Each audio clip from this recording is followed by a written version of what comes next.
You are watching Leicester Till I Die TV.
Watch us on YouTube. Listen on your favourite podcast platform. Or ask your smart speaker To play the podcast Leicester Till I Die. Right, Chris. Alrighty, hello there. I didn't realise I still got that on. 1 second. There we go. Hello, how am I? Hopefully I'm not on mute. I'll leave that to my co-presenter today, who used to laugh at me when I was on mute, but it happens to the best of us, eh, Brad? Welcome along. It is the morning after the night before. Excuse me. And believe you me, it was a night before. I've got to say a huge big thank you at this point to Simon, who picked me up and took me, and a big, huge thank you as well to Steve, who I met at the ground. And apparently he owed me a favour from many, many years ago, which I'd forgotten about, and he wanted to pay back. So he drove me home. So he drove me all the way from Southampton to Poole and then went back up to Leicester. The only problem was, by the time we'd actually walked back to where he'd parked his car, I could have probably walked back to Poole. It was going on that long. But look, it was great. We are, well, when I say we're top of the league, technically we still are because the games aren't over yet, but Preston are 1-0 up at Plymouth.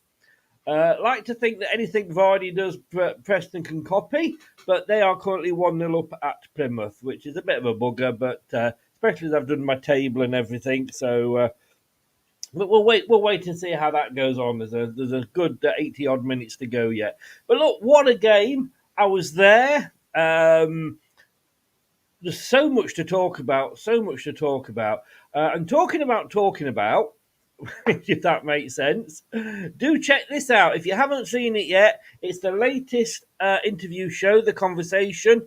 It is up there under the pick on the LTID TV1 channel on YouTube, and it is Muzzy Is It? And it was a great conversation to have. And basically, it's worth watching just if you want to see a certain person get totally embarrassed. All I'll say is, it wasn't me. It wasn't me. Was it, Brad? Hello, how are you doing? It wasn't me, and this time I remembered to take myself off mute. So yeah, glad you got to hear my response to that one. Yeah, it wasn't you. It was definitely me. But being embarrassed to get to meet two heroes, I can't complain. I can't stay mad at you, Chris. So it was all worth it in the end, I guess. Yeah. I'm feedback. Oh God, right. There we go. I love my voice, sound of my own voice, but not that much, you know. But what a game! What a game it was. I want to start with this. We didn't realise what it was at the ground, but they had the minute silence, which took us all by surprise. We didn't know they were going to do that.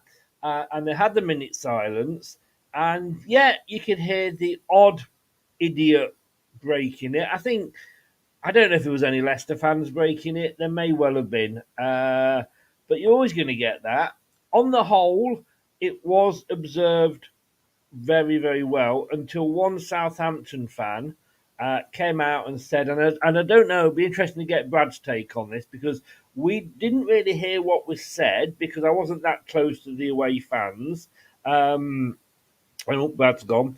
We weren't that close to the away fans, but when we had the minute silence and they were talking about the dreadful floods and people dying, he did make some reference allegedly to the our chairman, Vichai, as was passing away, which is obviously still very raw, especially with the news just coming out that regarding the crash findings. We think that was what we said. We were getting messages. Well, I wasn't because I couldn't get a signal, but Simon I was with was getting messages from people back home who said they could hear on the phone that that's or on the telly they heard and were sending in messages on the phone saying that was what was being said. So I just want to put this up because I think this is important, and this has come from and Brad will know this gentleman as well. He did the preview show with us the other night for Southampton, and he actually sent me a voice message this morning. And big up to the guy, and he's put this out on his own Twitter. Embarrassed to hear the fan during the minute silence shout to the Leicester City fans very disrespectful comments about their owner who sadly passed away in a helicopter crash. What is wrong with these people? And you'll also know Jack, who has been a regular in the past on this show. Neither of them were free with it being Saturday afternoon to come on. But he also sent me a message saying, really sorry, mate. It's kids. And the police came in, and the thing that annoys me is that the police all queued up lined up between the two sets of fans, but they were watching us. Now, we weren't causing any trouble, and had that not been said, probably it would have just been banter. How did it come over on the telly, Brad? It was a strange one because, first of all, I had no idea why there was a minute silence. It was a bit out there, and obviously once we got to see the video that was playing, I kind of understood why the minute silence was. But I guess rightly, in a way, Sky didn't bring it up. Maybe they didn't exactly know what it was that was causing it. It's just, I don't understand it. It's like any disaster in football. It should be mourned. It should never be mocked. And it's horrible to know that a few people spoilt it because for obvious reasons, I've watched several highlights of the game to watch it over and over again. And there was a few Southampton vloggers that pointed it out. So it was just very sad to see it. And I just want to say thanks to those Southampton fans that have come out and said, look, that was completely disrespectful. They don't represent our club. That is a minority, not a majority that did it, and it's just a shame to see such things in football. Really, it should have no place in it. But it now kind of makes more sense to what I saw when they kept panning to the crowd, which was the police kind of segregating either side of them, which I kind of get. I kind of get why there had to be either side. I know it's not really fair that it's the away end aren't causing trouble, but it's protection for both sort of thing. And it kind of shows why when Vardy got us off that flying start, that they were so antsy about it. And I think even one of the Southampton vloggers that I watched said, you know what, fair play to them. After what happened during that minute silence, fair play to them. They deserve to let off some steam. No wonder they're celebrating like they are. So sad to hear it, but, Martin, absolute gem putting that out. A good fan all round. How's the echo now? Is it any better, by the way, or do you want me to? It is. Yeah, I've got no echo at all now. So beautiful. Echo. But yes, it was. And unfortunately, and I'll come on to it later, but it did mean that I missed the first goal. But it was just absolute. QPR have just gone 1-0 up against Sunderland. Yeah. Just noticed that. Last time I went, which was full enough, was the 9-0. I was very, very close to the away fans. With these tickets, I was more behind the goal almost, if you like. Great position to be. But it created, it did create a bit of an atmosphere between us, and an atmosphere we didn't want. I think us scoring so early on kind of was almost like to you, you know what I mean? It was like that will show you sort of thing. And like you say, the fans saying that it was deserved, but overall, I've got to say the atmosphere was absolutely fantastic. I mean, from a neutral's point of view, I never felt comfy. Even at 3-1 up, we were saying we need a fourth. And it was almost watching it, it was almost like, well, our defence is better than your defence. And that was like the main difference. Yeah, it was in a weird way because I would say that Leicester dominated 70, 75 minutes of that game, but it just felt that what we what we've become a little bit typically accustomed to with Leicester at the moment is when the score was 2-0 and when it was 3-1, Southampton had their best chances during that period when it was that time to get themselves right back in the game and anything you can do, we can do just as worse. And Southampton looked like a side that for the majority of the game didn't really know what they were doing. They didn't really know. They were too cautious to stick to their own game plan and not get rid of it. At times, it cost them a couple of goals in doing so by keeping hold of the ball. And I don't think the scoreline flattered us. I really don't. I think we deserved to win, but you couldn't help but get that. Yeah, you could not help but get that feeling that maybe it was because that they're rivals for promotion. They're expected to do well this season. They're expected to be up there with us, pushing for that automatic and playoff area. But you just felt like, right, if we're going to make a statement, we need to make sure we keep them at arm's length, because if they get a goal back, what we didn't want to see after what was a great 60 odd minutes, what we didn't want to see was Southampton get the next goal and then suddenly Leicester are under the cosh for 20 minutes because they're at home. But one thing that did surprise me, maybe it was because the fourth goal went in there, 60 minutes, St Mary's went from being fractionally close to full to 3/4 full to under half full in the space of 4 minutes. It was very strange to see. I don't know. I haven't actually loaded it up, but I'm just going Oh to dear, Danny Welbeck's haunting Manchester United losing to Brighton. Sorry, just thought I'd point that out. Yeah. What a shame. Oh dear. Couldn't happen to a nicer team. Yeah, I'm just seeing here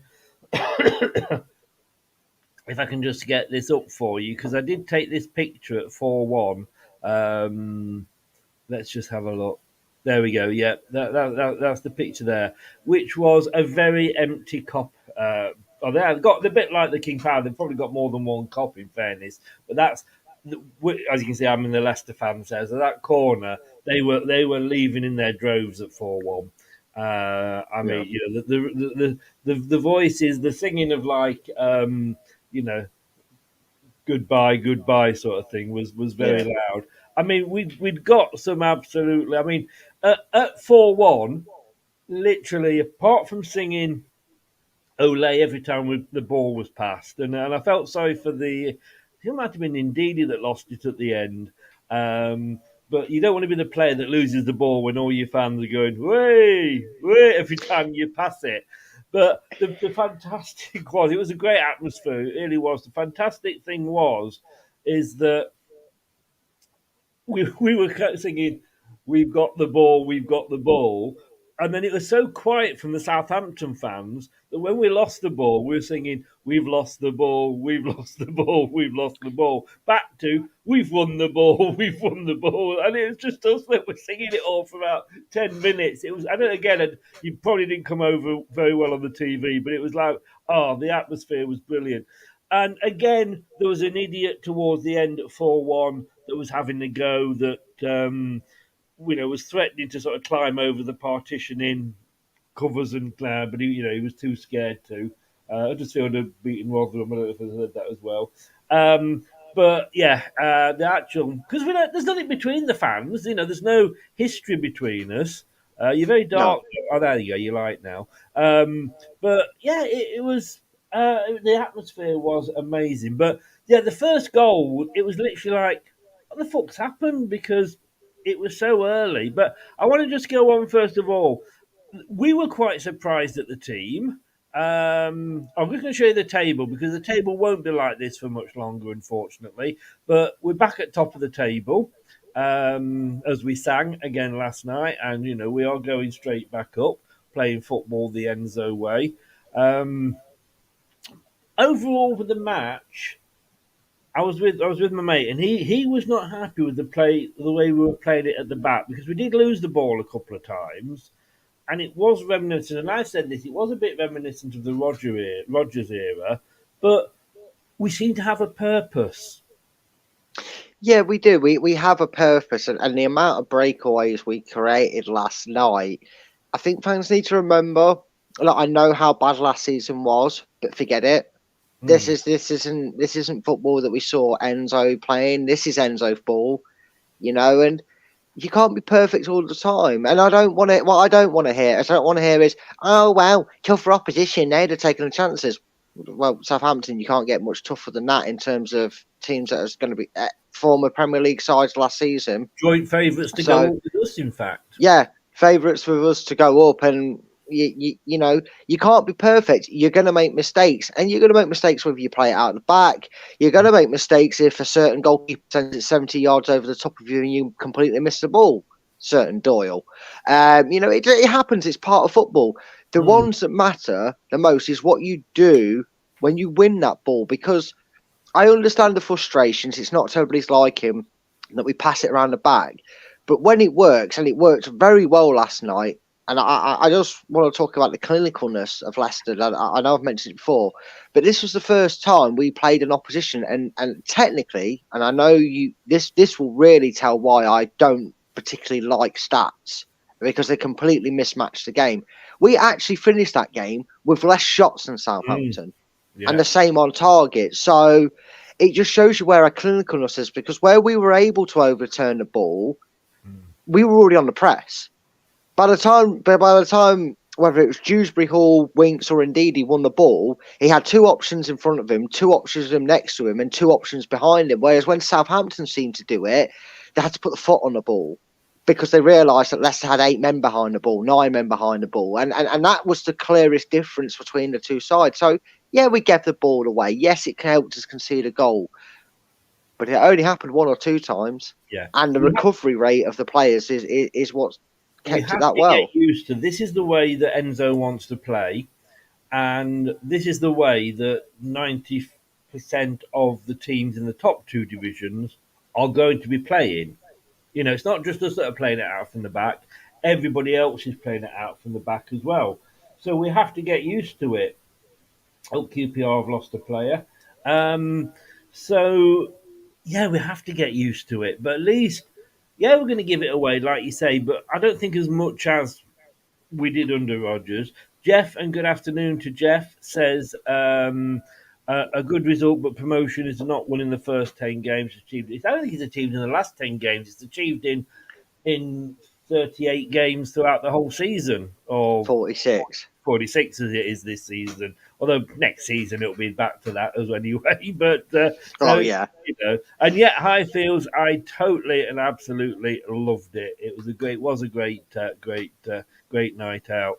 But let's just have a look at the team. I mean, surprised when we heard the team news coming through, because Vardy, and he played 90 minutes, but that wasn't the biggest surprise, I've got to be honest with you, because we kind of expected players that had been away and only just coming back, not necessarily starting the game. Now, Vardy, I've got to say, he played 90 minutes. He should have had a hat-trick, and we'll come on to that later. But Justin was back. Any surprises for you in there? Not particularly, because whilst maybe you may have expected Connor Cody to come into the side, I think it's credit to Vestergaard how he's played throughout the season. But I said it. He was contender for man of the match. You'll be happy to know for a lot of people in that one. 2 seconds, okay. I knew you'd time it. I knew he'd time it, folks. He'd have it up. But he deserved to keep his place in the starting lineup. You know, you don't just walk into the team because you're fit, unlike a certain manager used to do that with his favourites. You know, he kept his place. Yeah. My only surprise, and I had the team going across the bottom in the lineup, was Justin and Ricardo. Justin wasn't on the left and Ricardo on the right. They swapped over. That was a bit of a surprise, but it worked really well because, you know, when that space was available for either one of them, they were able to cut inside and do the role that was being asked of them. See, I will. This is where I will argue with you now, because this is one of the things I was going to say. To me, it didn't work, and to a lot of the fans that were there, it didn't work. Justin was being roasted alive by the player down that side from Southampton. I think it was their goal scorer, in fact, that was on the wing. He was being absolutely roasted alive. I expected him to come off at half time because of that. Why he did that, I don't know, because I know Justin can play on either side, but Ricardo, he offered nothing.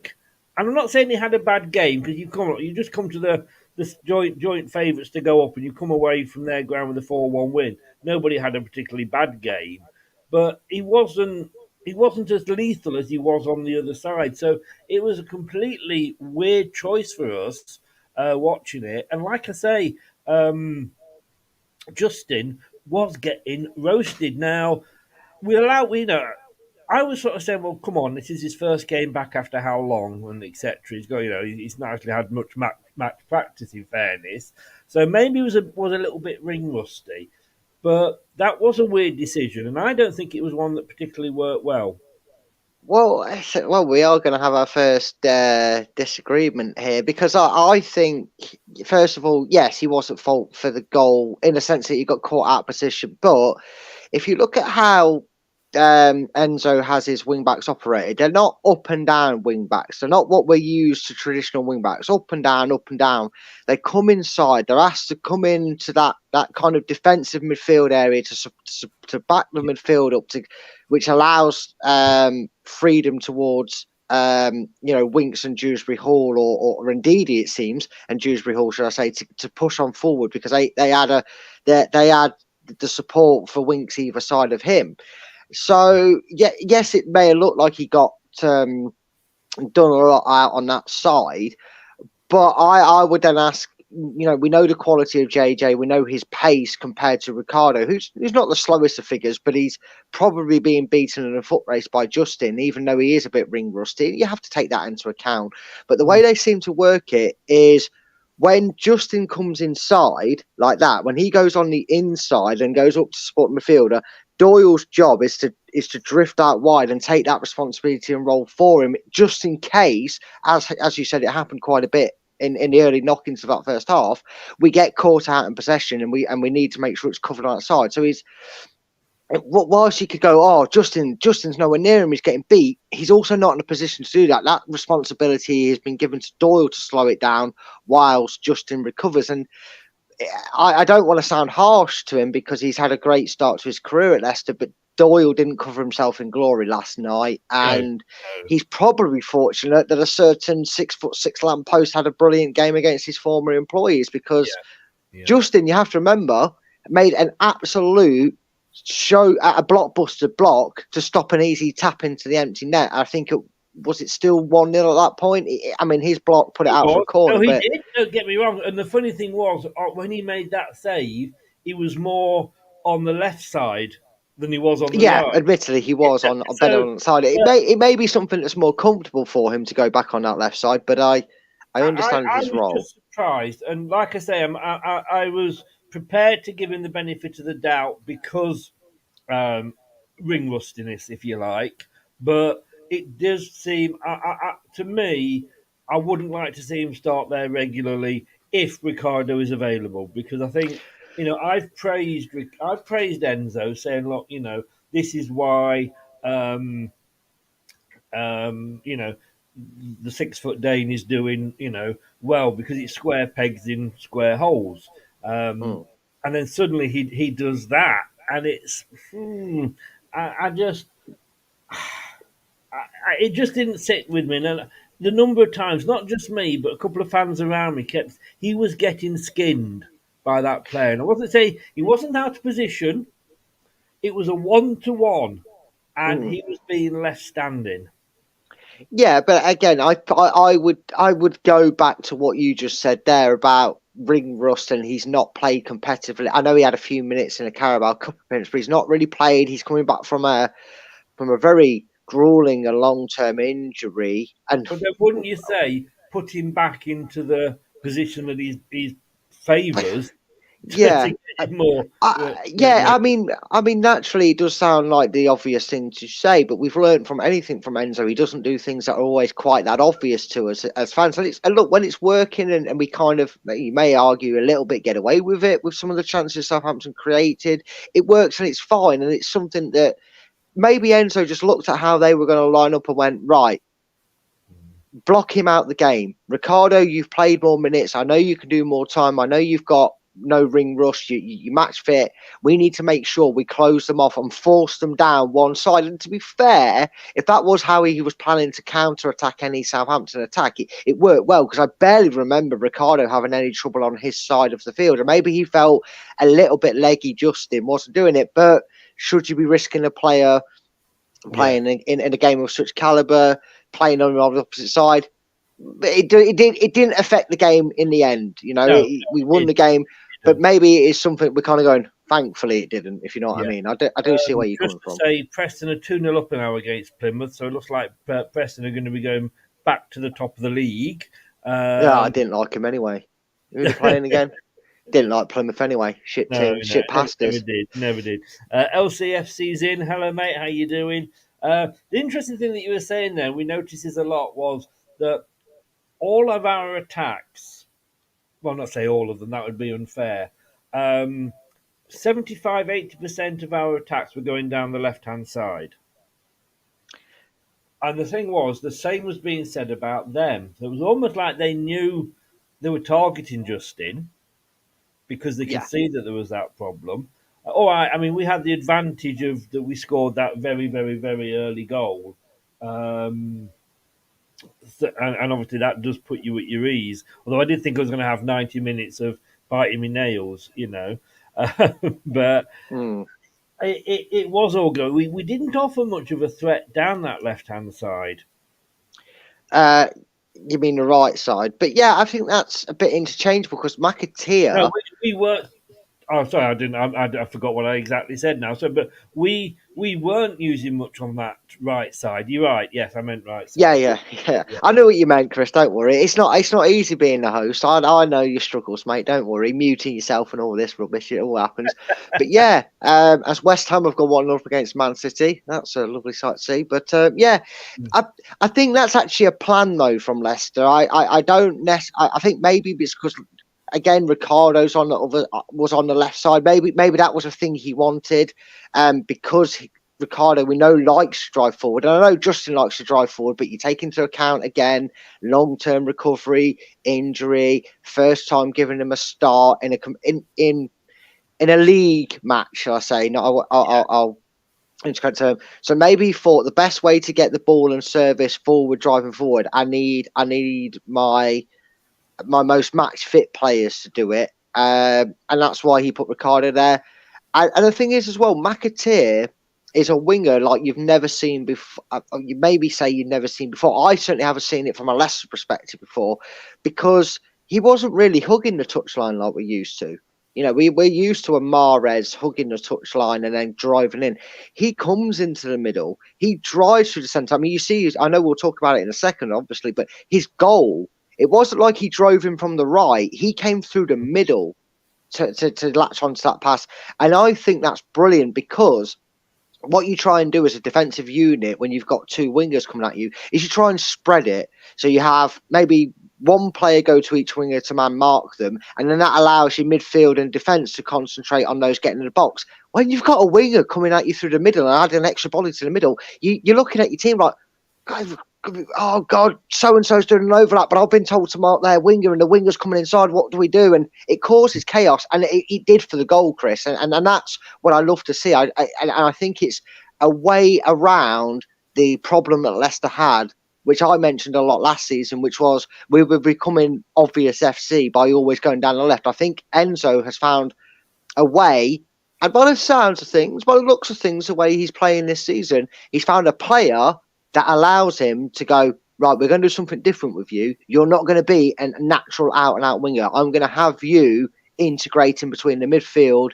and being an option out wide. And I'm loving it, Chris, from what I'm seeing. I mean, McAteer scored 3 goals this season. Who had that? Who would have told me that at the start of the season? So would I have believed you? It's good to see. We will go through the goals individually in a bit, but I said when McAteer, because the problem was it was that noisy, and the goals, in fairness, were at the other end. Now I've got the eyesight of Mr. Magoo, so I struggle. You had to get binoculars out, didn't you, Chris? You were like that. But you couldn't hear, and they're just saying here, to say hi to Scott. Scott says, Chris would have thought you'd have lost your voice last night. I would have thought I would as well, because literally, I've got to say this, the away fans, my God, like I said, later in the game, we were singing for both sets of fans because they were just so quiet. I mean, all right, they came to life when they scored. That's natural, I guess. But, we were just making so much noise. And yes, I did have a box of... No, I didn't have a box of Trepsils, really, LCFC. But... yeah, the away fans were absolutely brilliant. Really was. The noise was just, there's nothing like being there, and you do see a different side to the game. You do, you really do. But we've got to get used to. I think I can't remember when we've really actually played like Enzo wants us. I mean, one of the chances we are going straight back up playing football the Enzo way. And that kind of is, because it's something that we've not really seen before. And, the players are interchanging their roles. They're not going to be where we expect them to be. And, we are going to look at some of these team sheets and go, whoa, what? Because we've got Norwich on Wednesday. We've got Bristol City at the weekend. I mean, the matches coming thick and fast in this division. So, and it looks now, and I've said this before, when we've put out a B team, and no disrespect when I say that, but if we're playing like a Newport in the Cup, we put a B team out, and we've always said, B team. But our B team, I mean, when you look at the bench that we've got there, I mean, it is absolutely. I mean, most teams would love this as their starting lineup. Let me just go through the subs. I mean, it was Stolchik in goal, but Faze, Cody, Chowdhury, Kashidi, Yunus, Fatawa, Inacho, Daka. I mean, bloody hell! That's the first team on its own. I mean, if you're saying that and we still haven't seen a fully settled starting 11. I don't think we will see. I think we'll definitely get players that will play the majority of the season, no doubt. It's Doyle. It looks like one of them, Hamadson in goal, and a few other names we'll probably say are going to play the majority of the season. But if you was to take the steady eddies of this team then and say they're going to take this league by storm and win it, you would look at that bench and go, well, give them a few more players, and they'd probably be challenging for for first and second place because, like you said, the quality we actually have on the bench. Maybe that's where you're seeing the links towards saying, with the Man City of the Championship, because you look, how we've been saying over the few years, Chris, that when we've had certain benches, we've looked at it and gone, oh, that's where the quality's shown. Liverpool can put on bloody Suarez or whoever they had at that time. You know what I mean? They had that on the bench, and Leicester were having bloody Conrad Logan on the bench, which is the greatest respect to him. Wasn't a great choice to have. Whereas Leicester now, I mean, I saw the Southampton substitutes come on, and I didn't recognise any of them. No. and you looked at Leicester bench, and I think if you're an away supporter or an opposition fan at least, and you're seeing the Leicester bench, you're going, for God's sake, we can't let these get a lead, because if they're in front, look what they can put on.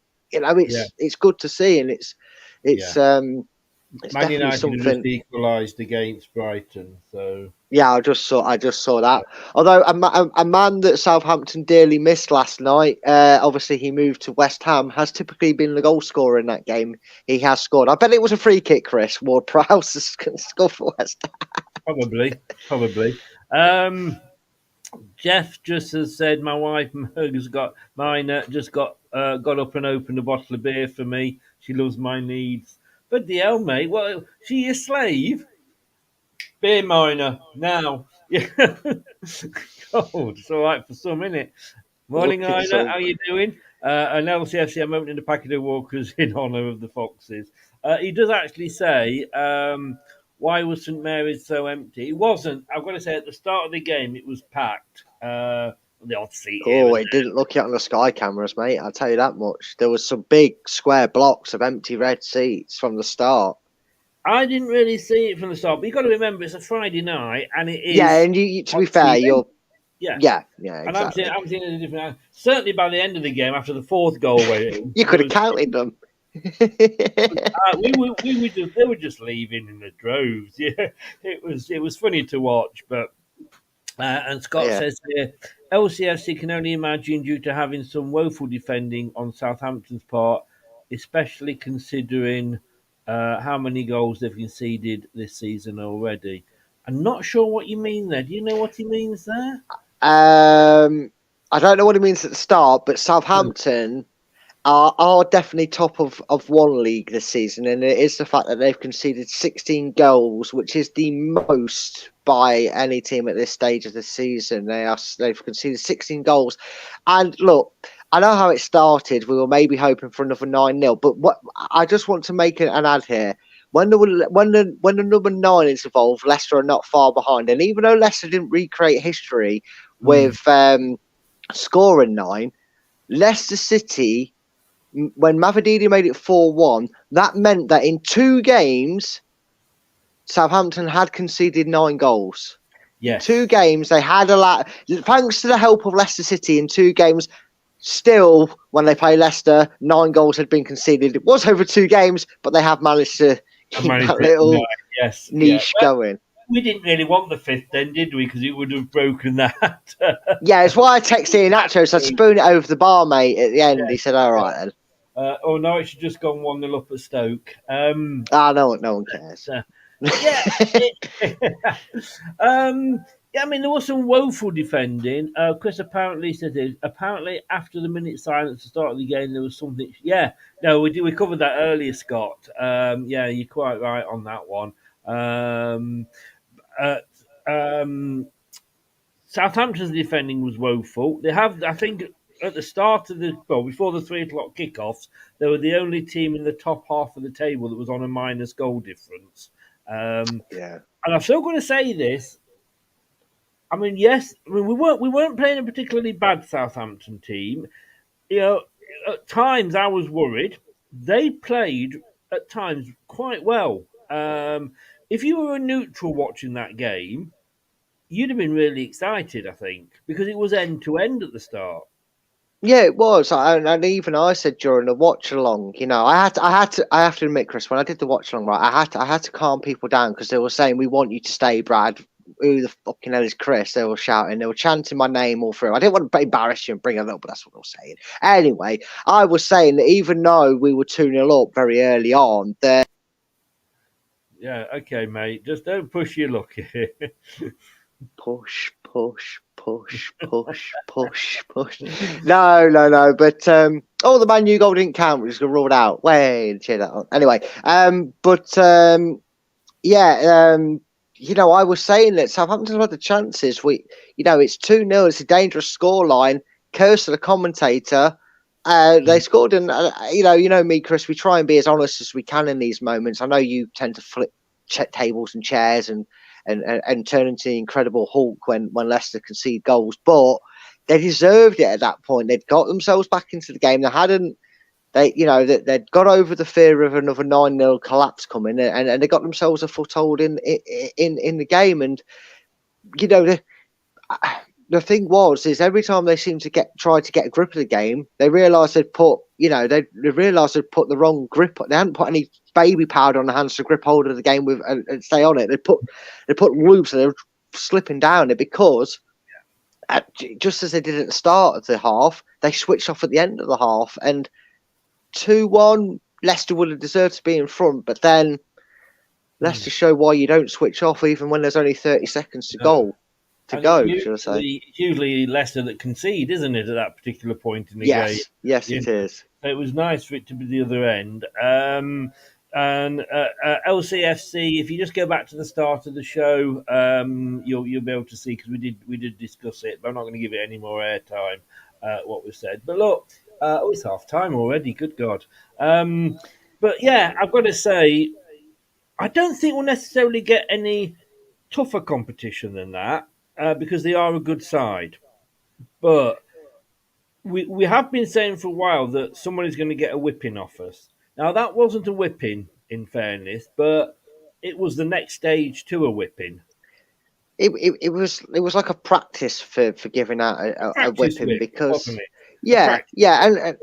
and to be honest with you, once we knocked the stuffing out of them completely with the fourth goal, it was a training exercise. And people were saying, "Oh, I'm looking forward to Norwich," and I said, "I am," and I am for more than one reason. I'm looking forward to it because we're on a bounce from a big win, but I'm also looking forward to it because obviously I hope Leicester win the game, but I'm hoping we get a bit more of a competitive game from Norwich, because after that, you may maybe even argue after the third goal, Leicester took complete in control. I know Southampton came out and actually held on to the ball a bit better in the second half, but they didn't really do anything with it, and that was the biggest criticism I found from Southampton fans. It was like, at 3-1, it's all well and good passing the ball around the edge of the box, but you're 3-1 down chasing the game.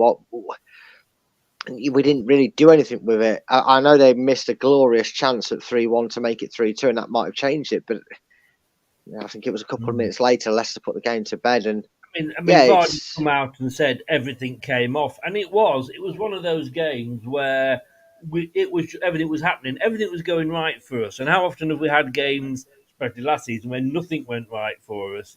But exactly. We take it, and we've got, in fairness, because when you look at our sort of upcoming games, we've got Norwich on Wednesday, which won't be easy. We've then got Bristol City, which either way. Then Liverpool, obviously, in the Cup, Blackburn, and then Preston. So there's a tough run of games coming up. So we're going to be going into those with the confidence. But let's go through the goals, and I'm going to sort of watch them and talk through them as we do. After a minute, we were still having to go at the Southampton fan who had been a dickhead at the start, so we didn't really sort of see it and turn round, and everybody was starting to cheer. I mean, just looking at it here, it was a Southampton kickoff. They played it back, 2 or 3 players. It went back to the goalkeeper. Goalkeeper played it out to his right side. Then that player gave it away, and it was just, it was just a lovely 1-2. And when he played it back, he had a couple of options, but he wasn't just playing it across the pass. I think it was Mavididi, wasn't it, that set it up. But he pulled it back to Vardy. Yeah, he did. And, think if we've been critical at any point.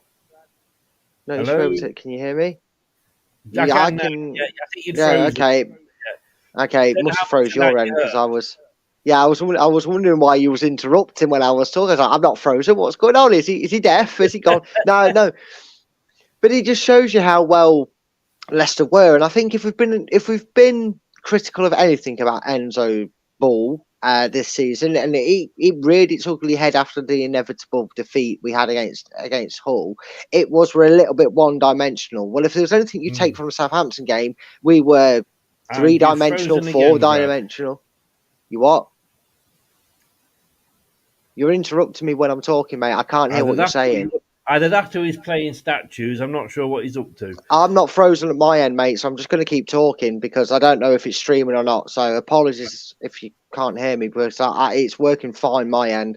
Just say in the chat, is Brad freezing for you? So just so we know what end Yeah, he's going because wrong it's confusing. I'll talk naturally, and if you say I'm freezing and I freeze, I'll happily repeat myself. But yeah, I mean their kickoff and Leicester pressed. We forced a mistake and we get a goal. It was great to see, and I know you says you're going to cause a second fight when we come to talking about ratings and man of the matches, but the man showed his class in the game for me today. Very, it was hard to pick one, but he was a very standout. Brad's not a robot, is what I'm seeing. So I don't know. We'll see. Hopefully, everybody's getting the same quality. But yeah, it was a great start, and it was exactly what we needed, wasn't it? Because two teams that had just suffered a defeat before the international break, you want to get the initiative early in 21 seconds. It's a bit so solid, crew, as they used to be called, didn't they? So it was a great start. The Preston goal was earlier, whether that beat it or not. But yeah, and we did say, did we not? The thing that was going to we were going to sort of notice about Leicester is how we reacted to that loss against Hull. Yeah, the questions were always going to get raised. Some of the moaning myrtles of footballing world were rubbing their hands to see Leicester probably go on like a losing run or a winless run of some kind. But thankfully, that isn't the case. We've bounced straight back in an emphatic style, I must say, and that just proves it as well because he answered a lot of critics there. Oh, we didn't. We had lots of shots, but not a lot on target. Well, we had 15 shots and 8 on target last night. Oh, well, we only played one-dimensional football. Well, we counter-attacked for 1 goal. We counter-attacked for 3 or 4 chances, and we had slow, patient build-up play. Chris is cheering something, so something's gone well for him. Yeah, I think Preston's goal has been timed at 25 seconds. So it was. Oh, well, there you go. Jamie Vardy's still the quickest. Slower than Jamie Vardy's. There you go. Do it, Preston. If you're going to copy us, do it better. I know, right? At least try and beat us. But no, I mean, there's one thing I actually didn't really notice because we didn't actually do it too much. It was very fast paced but intricate passing. But I believe it was the 3rd goal on the stroke of half time. And you remember there was only 3 minutes and it was about a minute and a half the video. So we was coming up to the 2nd minute of injury time. The referee likes to have a little whistle blow a little bit early sometimes when that happens in injury time. And I think it was Matt Piper who shared the original post of it. But we had 33 passes for that Ndidi goal. Yeah. So we got a combination last night of, I think, everything we're going to start to see more regularly from this side with Enzo at the helm because, it was quick flowing counter attacking. We saw that with the 4th goal. Like I said in the at the match there. I mean, it was like watching Brazil at times last night. Yeah. Wilfred Ndidi has changed his name to Prime Ronaldinho. I know. I mean, there was some rumours that the Turkish window was only shut yesterday, or it might have been an old post I saw. But anyway, the second goal, Ndidi is a completely different player. There's a couple of those now. But that was the first goal, and Vardy saying I'm here. Now the second goal. Coming forward again. I mean, it was just a through ball. I mean, McAteer, absolutely. Who was picking him up? I mean, I shouldn't moan, but it was a lovely ball through. Was it Kieran Dewsbury Hall, I think, played it through, and McAteer, he just had his reading of that is. I mean, who Morris? Who? I know, right? It's unbelievable, and again, that kind of caters back to what I said earlier about McAteer. He doesn't seem like an out and out up and down the channels winger. He's very much an inverted forward, an inverted winger, whatever these new fancy terms are for them that maybe some people recognise or don't. It's something I'm still learning in terms of tactics. But given that option to just drift into the midfield, going unnoticed, because you do sometimes you get complacent in football, and if you're a left back, you're thinking, oh, he's not past me, so I know he's still on the right hand side, and all of a sudden he's running in front of you. You're thinking, why isn't he where he's supposed to be? It creates the chaos, and you know what? It was a magnifico. It was a fantastic pinpoint through ball from Dewsbury Hall. He puts it straight in between the two Southampton players in between him and McAteer. And it wasn't just a ball into an area, Chris. It landed inch perfectly for McAteer because he didn't have to like get the ball under control and get it out from under his feet. He latched onto the ball and took it first time. And again, if you were asking me, McAteer, the youngster. The second half started. I just thought that was a goal, but it's not. It's Ipswich that are winning. But anyway, scored 3 goals this season. I'd have gone 3 goals. He'll be lucky if he gets 3 games this season. But he's doing fantastically well. And again, I know we've got these loanees in, but they're going to have to work really hard to get the likes of McAteer out. I've got to say good evening, good afternoon, good morning, good day to Ant. Who says he's sorting his problems out, so that's good to see. He's on the train at the moment, his Ant, so hopefully, mate, you've still been able to use your young person's rail card, because you are 4 foot nothing, so you can pass with that, can't you? He still gets a children's bus ticket. Exactly. And it was he basically put the ball into the danger zone. And that's all you can ask players to do. And then, you put the ball into the danger zone and hope that somebody's going to be on the end of it. And McAteer read it perfectly. We've gone from having nobody out on that right-hand side to having, probably half a team out there now. But again, we've got so many, just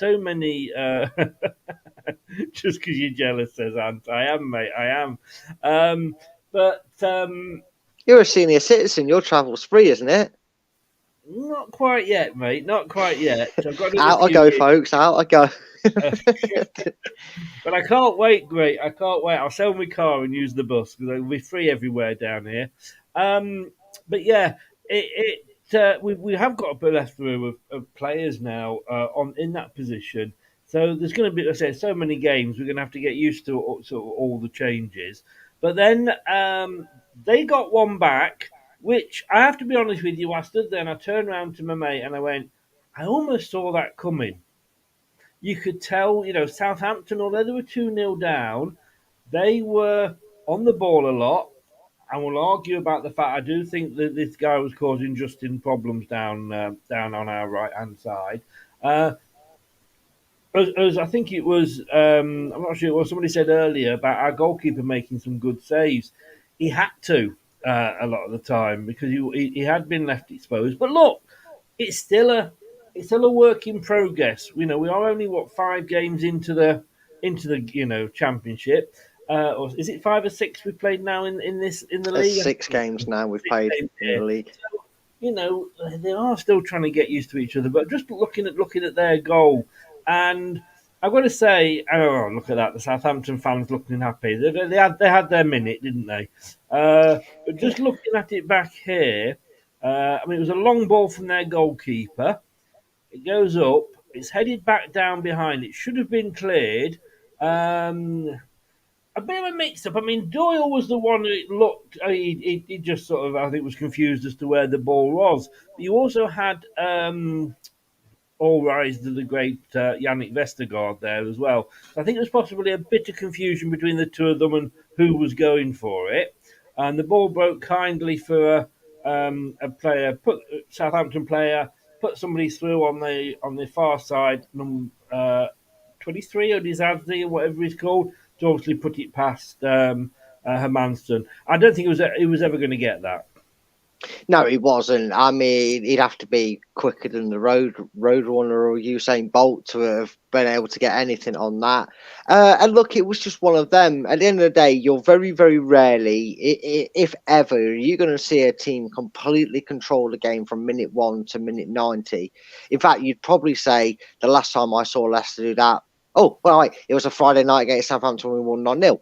And even then, they actually created a couple of chances. Even when they were down to 10 men, they had a few chances. So even then, we didn't completely have it all our own way in that game, despite the scoreline. They did actually have one or two shots that Schmeichel had to save that night. And again, it was in that period, and it was a shame because after that period, Leicester really weren't troubled at the back, and I think we kind of needed it. I think we kind of needed reminded because at one point we weren't even, the handbrake was up and we were free rolling down a hill. It was that easy for us after the second goal. It felt, I genuinely felt, and a lot of other commentators, the ones that I was listening to on Sky, completely legitimately. He looks suspiciously. I was watching it. And they were saying that Leicester could easily be 4-5 or even 6-0 up at half time. The chances they had, but I think we needed that wake up call because I think all of a sudden we felt this is too easy. Way. And I think, in a weird way, sometimes you need to kick up the arse. We want 9, we want 9. Sunderland have equalised against QPR.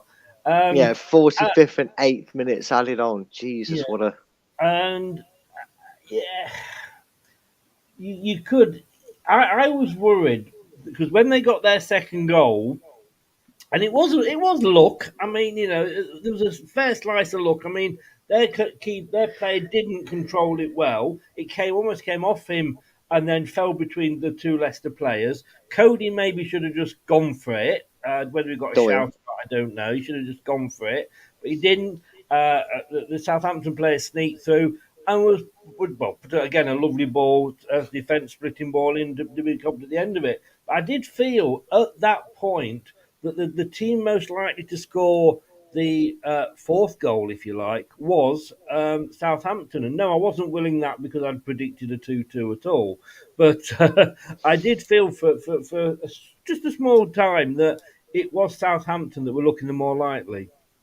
Yeah, they were in the ascendancy, and as I said during the watch along, they deserved the goal. They deserved something for their efforts in the first half. I mean, Hermadsen made some very brilliant, some crucial saves. Justin cleared what would have been a certain tap in had he not got across and covered it. Indeed, he skillfully volleyed it off Mavrididi's head to take it out for a corner, which was very interesting to watch. Must have been heart in mouth's moment for you watching because it was right at that end, Chris, I believe, where you guys were for it. So that must have been weird but funny to see. So they kind of deserved the goal. And again, I think we needed to remember and be a bit more respectful because it almost felt for that 20 minutes we're going, oh, go on then, Southampton, you're not going to score. And then when they did, that's what I mean. When Southampton went, hey, we got a grip of the game, they looked down and realised that, the rope had been lubed up and they started to slip again because Leicester grasped back control. And it was probably needed, professionalism is needed in game, and sometimes you need someone to go, you're not having it all your own way, wake up, get back on with the job in hand. And yes, we had to be careful that we didn't, like you say, become complacent, and the fact that we are 2-0 up and looking like, we were going to be cruising it. I mean, Ant says here it was not luck, it was poor defending, but I think it was a bit of both, as I went on to explain, Ant, is you need a bit of luck for it to hit a player and come off and land in a not at somebody else's feet. But yeah, it should have been cleared. Cody should have just put it into Rowe's head, definitely. Vardy was absolutely fuming for a lot of the rest of the first half because he could have had a hat trick. And I had a little bit of a dispute with it is now Man City 1, West Ham 1. Yeah, it is. Because we had a slight disagreement over man of the match. And here, I'm going to say up front here, you'll see who won later, but Mavrididi was his man of the match. He couldn't decide between two, but he went for Mavrididi. And I said no, because the game should have been put to bed if Mavrididi hadn't been so greedy and had I think at least twice he could have put Vardy in for the goal, like the third goal earlier than it happened. Alan bit me down very, very quickly and said, yeah, but he's the sort of player we need, and he scored and got an assist. And yes, he did. I've got to totally agree He with got that. 2 assists, Yeah, actually. 2 assists. Sorry, yeah. But, at the end of the day, look, we won 4-1, so it doesn't really matter. But, Yeah. I think and he's young and he's got to learn. And, they're all trying to make an impression because none of them are necessarily starting every single game. But he does need, I think, to look at that option that is there a player on that could get the goal? Yeah, definitely. You know what? I got the chance to watch his interview after the match, and I've got to say, I've got to congratulate him because he put his hands up and said, "You know what? Sometimes I made the wrong decision." So it's not like he's unaware that he made the wrong decision. He got a bit, as one of my friends would say, greedy Mavididi at times. Yeah, he had a bit of tunnel vision, but you also don't mind that because it showed he had the confidence to make amends for his mistake. Because look, if he dinks that in and it goes in off the post, he's a genius and it's a gorgeous goal and it's another one to the archives, the collection pile for him. Should he have squared to Vardy? Obviously he should have because it was an empty net. You want to make the certain as possible to score a goal, yes. But I have to admit, in his post match interview, he straight up said, "Look, I made the wrong decision in a few attacks. I should have probably passed. I made a few bad decisions, but I just wanted to keep going and I felt confident what I was doing. And you know what? But one thing that the bell end did that Endo doesn't seem to do is, yes, he'll go, look, you know what you did, you know you should have passed it, but well done on taking your chance. Just get your head up sometimes and maybe have a look for the better options because Vardy gave him the death stare. And Madadidi recognised that death stare to go, sorry, boss. You know what I mean? It was like, I know Enzo's the manager, but we all know Jamie Vardy up front is the captain. boss. So he was captain as well. And, yeah. And of course, Jamie Vardy did Jamie Vardy thing. Sorry, just to quickly add, when he scored the goal, he was the first one to give him a hug, and as if to go, "Okay, I can forgive you now because you scored." Sorry, Villa had just gone 1-0 down to Palace, and we do wish. Oh, Yuri must be crying into his soup. Yeah, we wish Roy all the best because, of course, Roy Hodgson's not there today. He's ill. Oh, I didn't know that. Yeah, all the best, Roy. All the best. I don't know what it is exactly, but I hope it must be quite bad for him to miss the game. And I obviously didn't see the post-match interviews because I was doing my 26-mile hike back to Steve's car. And I would walk 26 miles. Yeah, I did feel like one of the proclaimers. I've got to be honest with you. So fair play to him. And fair play to Vardy as well for going over and congratulating him when he scored. We'll obviously come on to his goal in a second. But, it's just these things just have to be... it's a learning curve, isn't it? It is a learning curve. And let's be honest with you, we'd all probably be going absolutely mad at him if we'd lost 4-3 or 5-4. Oh, yeah. If it was 0-0 and he misses it, we're going to go mad at him. But that's just the joys of football, isn't it? I suppose let's be honest with you, we're fans, right? Sorry to talk over. We're fans. No. If he wasn't having a go, we'd be going, oh, for God's sake, why does he never have a shot? Well, it's what we moaned at. Yeah. Harvey Barnes. Yeah, it's what we used to moan at certain. I was just about to say it's what we used to moan at certain other wingers for not doing or seemingly not instructed to do last season and maybe the season before that even. So yeah, you're damned if you do, you're damned if you don't. Like I said, if he dinks it over the keeper and he scores that and he scores his other chance, nobody gives a rat's arse, do they? But when he misses it, it's kind of like, please don't bite us on the arse. I mean, you could argue with 3-1 up, we shouldn't lose it from that position, but this is football. Strange things happen. Thankfully, he got the fourth. He made amends for it with a. May I just say that was a 70-yard run he took with the ball. I mean, I know Southampton committed everybody forward. Fourth goal. Yeah, sorry. Yeah, sorry. I thought we was. Yeah, sorry. So we'll look at the third one. And Blackburn have just gone 2-0 up at Middlesbrough. They have, and the Middlesbrough manager. There's a lot of fans saying that we should have given the job to him. You were one of them. You were one of them that was interested in him. No. Oh no, was it Craig then? Maybe it was Craig. One of you might have said it. I was the Ipswich manager. Oh, that was it. Yeah, the Ipswich manager. Or the Blackburn manager. Well, I wouldn't want either of them right now. I know Blackburn are winning. I know Ipswich are doing well, but I'm very happy that we've got Enzo. We are, and this was pre obviously knowing, what was going to happen. But I mean, sorry, go on, Chris. Go on. No, I say so. 2-1. The clock's counting down. A huge pump up field. I mean, their goal was very much Route 1. So was our third goal. Hermansen from outside the area boots the ball upfield. For a change, it's nice to see a goalkeeper for Leicester actually boot the ball into the centre, up the centre of the field, and not out to his mate in the stands. Again, a bit of luck for us because our striker. I'm not sure who it was there. Wasn't sure where it was. It came off him, and it was just. I mean, the ball. Oh, I'm sorry. Wait a minute. I'm just. Let me just. Here we go. No, that was the wrong goal. So we're on the right, on the left side here. So most of our cuff came down the left. Oh my God! I mean, Mavididi. First of all, looked like he was taken out. The goalkeeper, I think, he slipped, one of the two. The referee played on whatever, came to Ndidi, and I turned around and I went, where did we sign him from? Who is this player? Where's he been? I mean, twinkle toes Ndidi or what? Yeah, it is. I mean, even I like I said, I shared it out on Twitter. That goal came from 33 passes, and again, it shows. It was another version of or another side to Leicester this season. What we're going to see, that patient, pass it around, wait for the space, and create it one. And you know what? Again, and I know you didn't go for Mavididi as your man of match, and you know what? There was a few contenders. So as long as you didn't say Buddy Doyle or someone like that, who I thought didn't have a great game, but we're not going to argue with you. You'll find out later. I know I might not argue with you on certain decisions, but Mavididi. Brighton 2-0 up against Man United. Oh God! Well, at least Man U are falling apart, I suppose.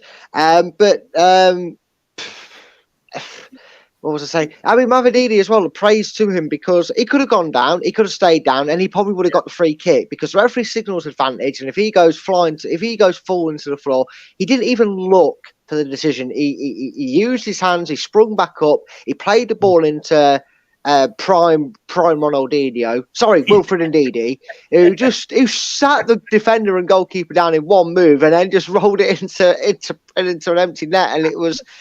I mean, Mavididi and Ndidi is going to be a mouthful to say during his watch alongs to link up. Yeah, exactly. But I'm just like, I mean, people were turning to me and going like, what the hell is Ndidi doing in that position? I mean, he's on the left-hand side, but he's in the box, and I'm just looking across there. I can't see who the player is on the left-hand side, but you got Ndidi, Vardy, and McAteer. They're three of the four players we've got in the box. It's awful defending, I'm going to be honest with you. At that point, nobody's picking Ndidi up. Nobody followed the run. It was a defence splitting pass, and Ndidi just gets it. And like you say, he puts a defender on his arse. The goalkeeper joins him. Indeed, he swaps feet and puts it in. I mean, oh my God! I mean, we talk about a certain Great Dane, square pegs in square holes. I mean, what this is almost better than the Indeed that we had when we lost Kanté. Yeah, it is. He's finding himself in another burst of form right now under Enzo, and it seems like the change of personnel has worked out for the better for a lot of players at Leicester. And I think maybe he needs to be putting one of these in front of him, a bit of paper and a pen to hopefully tie him up to a new deal, because he looks like a player that if we can get signed up to a new deal along with a few other players, and he plays like this for the remainder of this season, Chris. I said this earlier. I don't care that it's 6 games into the season. If you put this Leicester City back into the Premiership right now, they would scare the living daylights out of at least 8 teams in that division. And we're talking who's currently there. I think we would, because the way they're playing their football is brilliant right now. Yeah. Middlesbrough got a goal back, so it's 2-1 there now. I'm looking at Indeed, he's celebrating. He doesn't look like a player that's unhappy at the club. No, I don't think he ever was unhappy at the club. I think there's always the case, and we have to remember this player that we have to remember this with a lot of players, that I know Leicester do have a flux of one of their own, if you will, players of their own, like McAteer, Dewsbury Hall and that. But indeed, he has no loyalty to Leicester. It's just longevity. He's been here for a while. He's won numerous things with Leicester. So, you could argue he's been here a while. Maybe he feels a bit part of the team, but that doesn't stop them wanting to move. And I think what we've seen with how the transfer window played out and the way these players have still kept themselves integrated in the team and have established themselves as a prime first team player, if someone had come in for him, he might have gone. We don't know if these Forest links or whatever were ever true or went any further than just a little bit of an inquisition. I can't think of the word I was going to say, but an inquiry. That was it. I got there in the end. And the thing is, he's a professional, and at the end of the day, it shows the commitment to the game of football. And look, I just hope he signs a new contract, even if we go back up and then he decides to move. As long as he doesn't do a Tillemans on us. That's going to be the big decider, isn't it? Whether we go back up, Yeah. I can see Iheanacho and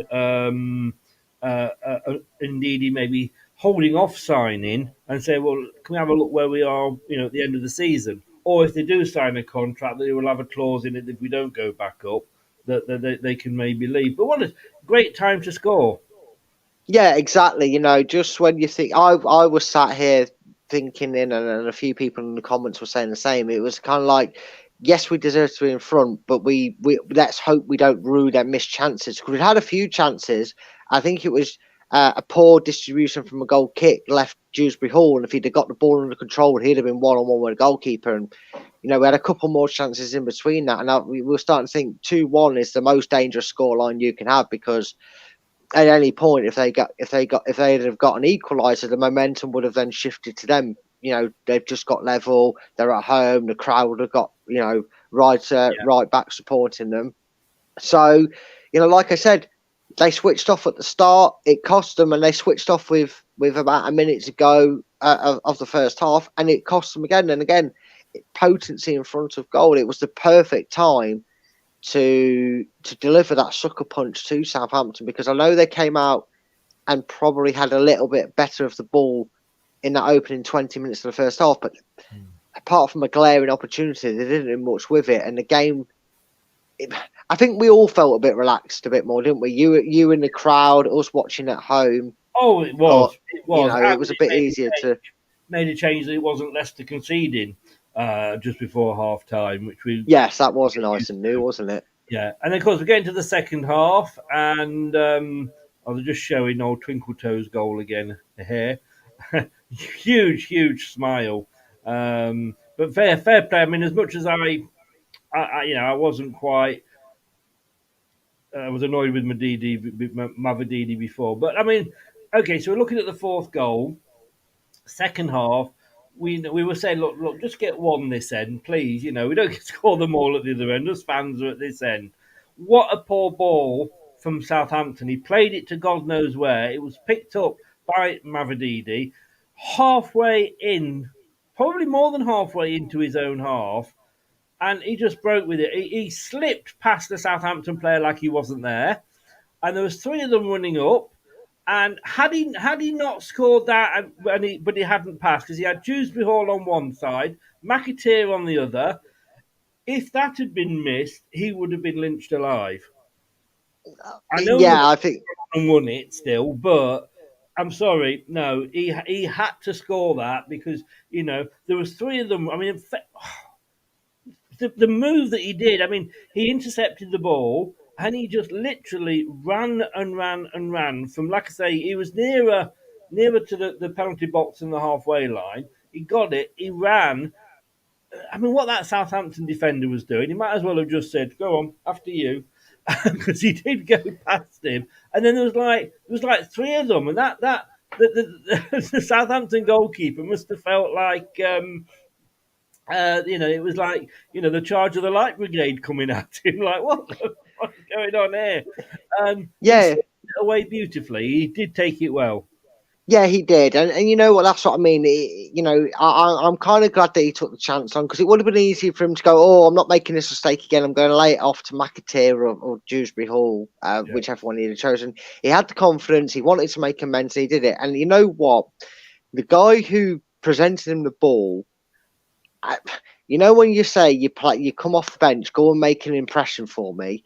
Well, that was the number 20 who at the end we know got sent off from as well. I don't think that's the impression Russell Martin was hoping he'd make when he brought him on, in the start of the second half, because Plymouth has scored. Come on, Plymouth. Oh, have they? Yeah, Oh, it's carry on. beautiful. Wow, you never know there, you never know. But it's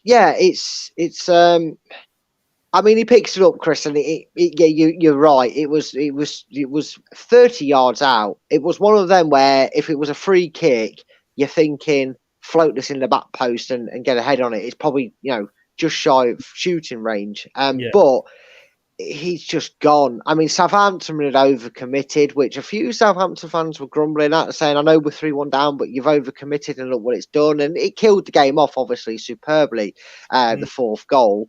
But he just did it with ease. They seemed to stroll forward and, Speedy guns, this is, road running. He just went, me. I mean, that Southampton bloke, he might as well not been there. Like you said, he might as well die. He might as well gone, going through, sir. Here you go, this way, because he was on his own. He was never going to do it. Even if he managed to shield Mavididi, he had two options to pass to, and they were both, so he was never going to stop him. But no effort into trying to stop him. Well, I don't blame him. I'd rather not put any effort in and get me ankles snapped trying to twist and turn and stop Mavididi doing. I mean, it's a goal that my friend Jessie, she said, inject that goal into my veins because it's a silky run. It's a silky nutmeg or, puts the ball around him, makes him look like a fool. The last time you saw a Leicester player score a goal like that? I can't. Not off the top of my head. I can't because it's been that long. And I've got to say, and you'll see when I'm coming to rate the players later, I'm going to do it because I was there, so I'd like to do it this week. No, you can't. You're banned. Anyway, moving on. I got to say, I love the fact that he missed. He had the two where Vardy was having to go at him and said, "For God's sake, why didn't you?" Blah, blah, blah. And then he still had the confidence to do that. Yeah, and it's a good sign to see. And again, like I said, it was good that he held his hands up in the press match. Went, look, I know I made some bad decisions, which that's him recognising the fact that he knew he should have passed them. But again, to see that hunger, that desire to want to be a part of the goals, it was brilliant, and he made amends for it. And again, different circumstances, he probably gets berated, but in the occasion of the game, it was a little bit easier for him, and you're allowed to showcase that confidence. So yeah, it was good to see, and again, he's developed and he's learned from that game because he'll now know to raise his head a little bit and not always go with his head down when he's running with the ball, but he'll also know that one missed opportunity won't affect me. I can keep going. But like you say, we would have been moaning if he'd been passing it, and we'd have said, "Well, why didn't you shoot?" And then that other person would have missed. We'd have said, "Why didn't you ever go, Mavididi?" Yeah, exactly. Now gone 2-1 down, 2-1 up. Yeah, which is no surprise. Yeah, Sunderland there turning that one around. Okay, I mean, I know. Look, there's only one stat that matters. Totally is, which was 4 goals to us, 1 goal to them. It's funny that. I know you're not a lover of stats, but when I hadn't seen these stats until when I got in last night, which was around midnight, and I went and had a look, and I went, "What the fuck?" Where I just could not do. And you look in that. Let me just make these larger so that my Mr. Magoo eyes can see them. But when you're looking at big chances. All right, we had more big chances. That obviously comes with the fact that we got more goals. We had less possession, less ball possession. We had less passes, less touches. Tackles were about the same. And I wouldn't have said that looking at that game. But if that can happen and we can still win 4-1 against, like I say, a team that's going to be in the top 6, I honestly think Southampton will be. I think it's going to be a season that we're going to absolutely love. Yeah, it is. It certainly has that early feel to it that Leicester are definitely going to have a very good season. They're definitely going to be top 4. You'd assume the way they're going. I don't want to say top 2 and right us straight into that automatic zone right now, because we are only 6 games into the season and we've still got 40 more to go. So it's going to be a long season and things can change quickly. We've seen that throughout this division with certain teams going from the bottom to playoffs and from top out of the playoffs. We've seen it before. So we don't want to count our chickens before they've hatched, so to speak. But we don't. that game would typifies why I'm not a big lover of stats, to be honest with you, mate, because that game, they had a bit more of the ball, but they needed it.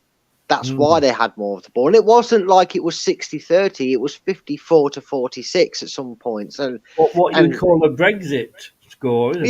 Yeah, of course you would. You'd call it a Brexit is probably the best way to sum that up because of how it came out. And again, the chances they had, I would look more towards the big chances there, and what I would say they're more clear on what they are, because chances they had would say, oh, well, it was an end-to-end game and Southampton didn't take the chances. Well, Hamadson made one crucial save and then 3 or 4 were straight at him. Maybe a couple he had to move a little bit left to right, but they are, as the goalkeepers would say in the goalkeeper union, they are bread and butter for a goalkeeper. They're those exact same words then, yes. Yeah, so realistically, I think apart from one chance and the goal itself, Madsen didn't really have anything to worry him. Apart from the goal, he really and yes, he made that one fantastic save, and a lot of the others he saved. Don't get me wrong, but that was never going to be. He's not going to look back on that and thinking, "Bloody hell, that was a difficult game for me." No, he's not. He's really not. And again, that's one of them where if you weren't able to attend a match and you've seen the scoreline and you go to the stats, you go, oh, really? Yeah. I mean, it says 4-1 here, but it sounds like a really good game. Sounds like Southampton were just bad at, didn't take their chances, and it really wasn't that way inclined. I like I said, I can remember 2 clear-cut chances. One was a goal, and one was where we actually messed it up at the back, and Hamadson was kind of to blame for that with a hefty pass into Winks that gave him that opportunity where I believe recovered to it. So that and a shot aside, it was completely one-sided for me in terms of actual opportunities. Well, we're going to go now. We're going to sort of rate the team, rate the players, and pick our man of the match. Not necessarily in that order. And we'll do it straight after this. Hello, Matt Elliott here.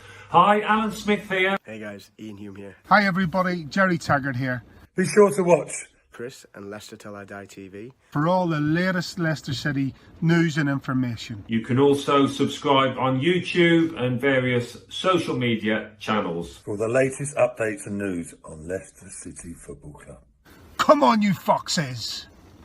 The TalkSport Fan Network is the ultimate on-demand destination for the UK's best fan-led football podcasts, including Leicester Till I Die, independent analysis and reaction for the Foxes faithful. The TalkSport Fan Network. Unbeatable club-dedicated content created by the fans, for the fans. Follow the podcast on the TalkSport Fan Network. The Premier League?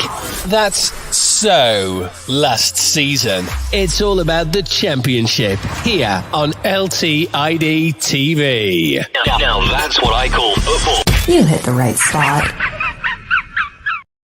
A bit of Mutley there. You can't go wrong with a bit of Mutley. That sounds rude, but you know what I mean. Okay, let's come to you, Brad. Rate the team as a whole, the whole performance. Rate it for me. I'm going to give him a solid 8. It was a fairly good performance. One or two mistakes. Obviously, we only had one that majorly cost us, but all round it was fairly comfortable, especially in the second half. They didn't really do too much wrong. So yeah, for me, it was a solid 8 out of 10. Well, funnily enough, we agree on that one because I've given it an 8. Yeah. Right now, I'm gonna strike a warning for you, Chris. I'm gonna let you know now. Right, I know we say like 5 and 6s, they're the same, 7s and 8s, the same. But if we really disagree on one, mate, I've got your button ready. Bell end. You have a. You think? Well, you see, I've got friends, mate, Let me just tell you this. Yeah, crap. I forgot you got friends. I will find you. And I will kill you. So just be careful there. I know, but I've got my mate Brendan the Bellend. Sorry, Brighton 3-0 up now against Man United. Where's Jordan Sancho when you need him? Oh yeah, he's fallen out with the boss, hasn't he? Yeah, it's almost like these managers they keep buying have actually got naff all experience in a decent league and can't control their players. Yeah. Now, this is going to be interesting. Man of the match. Who did you go for man of the match? Mavididi, hands. I mean, Vestergaard, Hermansen, Vardy all had really standout games, but you just can't look past Mavididi. I know Mavididi was a bit greedy at times, but he got 2 assists, Chris. He ran them ragged down the middle, down the left. He could have played going backwards, and he ran them ragged throughout the show. He got a goal. He got 2 assists. In terms of creativity, he created so many golden opportunities for Leicester. And on another day, he could have got a hat trick himself, and he could have got 3 or 4 assists. So for me, I did have a little bit of a thought about it. Spurs are losing to Sheffield United. Just thought I'd laugh at that. So there was a lot of competition for it. It was a great all-round performance. But for me, I just couldn't look past giving it to Mavididi. You see, this is where we're going to disagree. Man United have got a goal back as well at Brighton. Boom! Man City are winning. That you've got to look at this game, and in that first half, Southampton were coming at us because we were at that end, so we could see Southampton coming at us. And there was one player that, whilst we were scoring up at the other end, the game could have, had those shots not been straight at the goalkeeper or whatever, there could have been a lot more goals for Southampton. And there was one player that actually stood out for me. Now, for Alan, who picks our man of the match, he couldn't decide between these 2 players, and he ended up going for Mavididi. But I am actually going to go for... Now, bear with me on this one.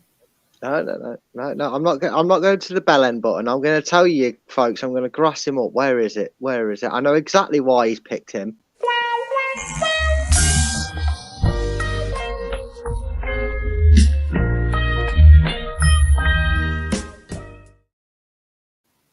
Yeah, it's just because yours shot. You is Yannick, but that's definitely you. And oh dear. Look, Yannick. To me, he's gone back to his old club. He was right. He was taking some heavy boos and criticism, I'm sure, off the fans and laughs as well. He was throwing his body in front of everything. He could have very easily let it get to him. And he didn't. He stood up and he got some headers in as well. He was clearing with his head, which we always say he's not very good at. There's some good balls out of defence. Yes, Mavididi got the 2 assists. Yes, he got the... had that not been at Southampton, I may not have gone down on that side of the fence. But I just think with everything that he's taken, and I had a lot of... Well, obviously I was surrounded by Leicester fans, and a lot of them were saying, like, fair play to him. No, a lot of people in the chat listening to what listening to me commentate for them. We're saying it was Mavididi and Vestergaard. He had probably his best game in a Leicester shirt, and I know he's probably only had about 7 of them. But credit where it's due. I was tempted to go for Vestergaard. It was definitely a toss-up of choice between him and Mavididi. And I think for similar reasons in a way, what Vestergaard kept doing at the back allowed Mavididi to be able to keep trying to break the lines and get us in behind and create chances from. So, all joking aside, Vestergaard, or Mavididi, I think that was the shout from the majority of them. I know Sky edged it towards Mavididi in the end. I think it's easier as a pundit because scored a goal, got 2 assists. It's easy to just, haven't we? We've said it be how easy it is. If it had been 0-0 and Vardy had got the goal in the 91st minute, Vardy would have been given man of the match. of course, to do that. And like I say, and for me, I just think going back to his old, and it's the first time he will have played there since he came to us. He was never in the team, was he? You know what I mean? No. I think for him to put in that sort of performance, ignore everything that was going on around him, because he's going to get brickbats, even if he was coming back, as one of our best ever players. But the fact of what's happened, he was taking some stick, and I just think he stood up and. Like I say, I think when you've got, a lot of these fans going around because we're saying about the same about Ndidi, like, who the hell is this Ndidi? But they're also saying, at the end of the day, fair play to him. He's doing a job for us. Now, we know Cody's was on the bench today. We know Cody will probably come back in for the game against Norwich. But Cody, he's in his 30s. Is he 30, 31, something like that? I think he's 30, yeah. So, he may not be able to play 2 games a week, etc. But no. Right, let's just have a look at this then, young man. I know you usually like doing this. Now, you can say whether you agree with me or not. I'll totally ignore you still. I know, but we tend to get along for the kids. For the kids that are watching, we tend to get along. It's all about football. It's all about just a bit of banter. Don't fall out over it. Have a bit of fun. And we'll also tell you what... He's a knobhead. He's a knobhead. Oh, shit, I forgot you could hear me whispering. I'll also be saying what the ratings were from Jordan as well. Oh, my best mate. Your best mate, yeah. Do you want me to go first, or I go first, and then you can say whether you agree with me or not? Yeah, we'll reverse the roles. You say yours, and I'll tell you how wrong you are. Fair play, mate. Fair play. Okay, so for Hermansen, he produced that one good save. He didn't do anything wrong. I don't think he was necessarily could do much with the goal. He went out and spread himself as much as he could, almost star-shaped, Casper-like. So, yeah, he did what was asked of him. So I'm going to give him, and remember, as we've always said with this, a 7, that could just as easily have been an 8. And I think had he had more to do, maybe he would have got an 8. But for me, I've agreed with Jordan and I've given him 7. Well, until you said Jordan you'd agreed with him, I was happy to say it. But yeah, joking aside, I gave him an 8 because there's nothing he could do about the goal. He made vital saves at vital moments of the game, 1-0, 2-1. I think he made some vital saves. And he also started some counter-attacks for Leicester by playing the ball into that midfield and springing the attack. So it's not just what he's doing in terms of his natural job, but it's his ability to be that goalkeeper that plays it out from the back. He got Leicester on the front foot. I gave him an 8. You gave him a 7. Like you said, same thing, potato. Luke, who came on... Tomato. Oh, tomato. I mean, Luke, who jumped on for 5-10 minutes at the end, I did the same thing with him. He also gave him an 8. So, you're doing all right so far. No naughty steps for you so far, Chris. Oh, I'm so happy. Justin, I've got to agree. You see, I can't go low because it was such a good all-over performance. I can't go low on any of the players. And as much as I was critical of Justin, I was going to agree with Jordan on this one. Do I agree? I think I've got to. I think I'm going to have to time and say, is it what? Sorry, stoppage time. I had this all up, mate. I've gone for a 6, which is the same as Jordan. I mean, thankfully, he was all right after that horrendous tackle at the end, and it's good to see Southampton keep their record up and get the odd. They always seem to get one sent off when the players, don't they? He did they do. a brilliant stop in that first half when he came over to block the ball. But he just was, as I say, he was getting skinned a little bit. And that 6 is not a major criticism because we've got to allow for the fact that it is his first game in about 25 years. So it's a 6 plus, if you like. Let me put it that way. Yeah, and again, maybe because I don't have the privilege that you do being at the game to see it, I don't get to see what he does off the ball. But we kind of contrast in our views in terms of, I agree with you about the ring rustiness, and I know he was caught out of position, but I actually don't think he played that bad at all. I think the roles he was having and the way he was interchanging from left to inside, and him and Doyle were swapping their position stance and whatnot, he wasn't the worst. I actually gave him an 8 because I thought he made some outstanding blocks. I think he played well considering it was his first full 90 minutes in a long time, as my wire gets caught under my leg there and I have to reposition my phone camera. You got to love technology, don't you, mate? One slow movement and everything goes flying backwards. I gave him an 8, but Luke also gave him a 6. So I'm gonna admit defeat on that one and say, yeah, actually, you guys probably were better with the rating on JJ and say 6 is probably a fair. I was probably a bit too kind for him because I like I soft spot for him and he's a good player. It's taken into account. It's no major criticism. You know what? Yeah. You know what? I'm not gonna majorly overrule you. It's not an official bell end overrule here because it's not. I'm gonna go in between. Because you say it's a 6 plus and I say it's an 8, so let's give him a 7 then. Well, I'll leave it at 6, but yes, I'll. No, I'm in charge of this time. You're the one coming in first. I'll say 6.5 means a 7. There you go. Okay, now Yannick Vestergaard. Well, obviously, I've just made him my man of the match. There was a bit of confusion with Callum Doyle for their goal. He's got a 6 off Jordan, and I'm thinking, like, what drugs are you smoking, Jordan?